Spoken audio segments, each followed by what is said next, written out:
Hello everyone, welcome to Biology with Supriya. This is Supriya Gupta and today the first topic is mitochondria. ठीक है, mitochondria हमारा eukaryotic cell का एक बहुत important organelle है और इसका यूकैरियोटिक सेल के अंदर बहुत इम्पॉर्टेंट फंक्शन भी है। ये दो वर्ड से मिलकर बना होता है, माइटो और chondria. That is mito means thread और कॉन्ड्रिया मीन्स ग्रैन्यूल।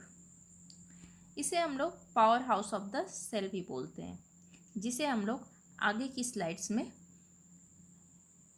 पढ़ेंगे कि क्या क्यों इसे power house of the cell बोलते हैं। ठीक है, mitochondria double membrane bounded granular structure है जो यूकैरियोटिक सेल में प्रेजेंट रहता है। इसके कॉम्पोजिशंस की बात करें तो ये चार चीज़ों से मिलकर बना होता है, प्रोटीन, लिपिड, आरएनए और डीएनए। राइबोसोम और डीएनए के प्रेजेंस के कारण, due to the presence of ribosome and DNA, they are known as self replicating organelle. But इसे हम लोग सेल्फ रेप्लिकेटिंग ऑर्गेनेली क्यों बोलते हैं, ये समझते हैं कि जब राइबोसोम क्या करता है, वो डीएनए को ट्रांसलेट करता है किसमें, प्रोटीन में। वो डीएनए को ट्रांसलेट कर देता है प्रोटीन में, इसलिए माइटोकॉन्ड्रिया को हम लोग सेल्फ रेप्लिकेटिंग ऑर्गेनेली बोलते हैं। यानी कि इसको रेप्लिकेट होने के लिए या अपने आप को डिवाइड करने के लिए न्यूक्लियस से इंस्ट्रक्शंस नहीं लेनी पड़ती है। न्यूक्लियस से इंस्ट्रक्शंस इसको नहीं लेनी पड़ती है, ये अपने ही डीएनए से इंस्ट्रक्शंस लेकर रेप्लिकेट होते हैं, इसलिए इसे हम लोग सेल्फ रेप्लिकेटिंग ऑर्गेनेली बोलते हैं। ठीक है,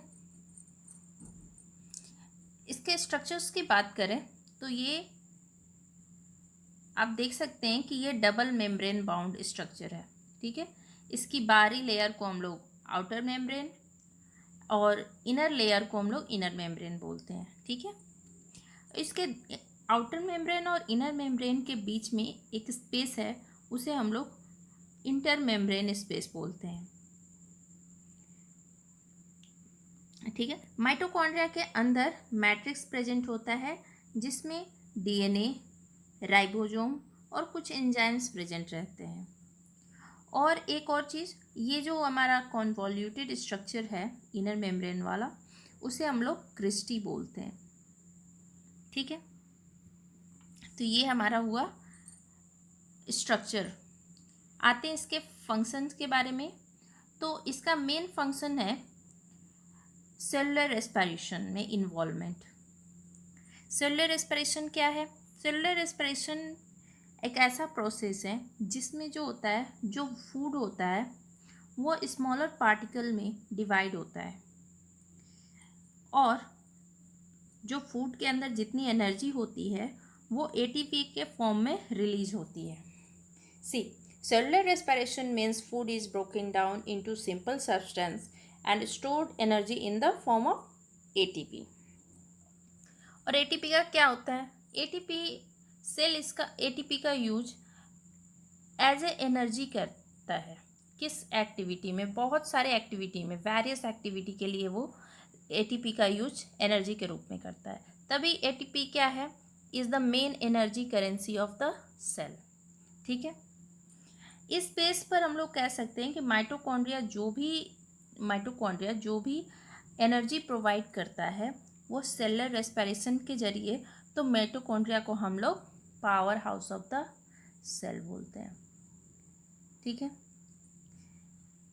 आप लोग समझ गए कि हम लोग power house of the cell क्यों कहते हैं। यहाँ हम लोगों ने बात किया था कि माइटोकॉन्ड्रिया को हम लोग power house of the cell बोलते हैं। क्यों कहते हैं?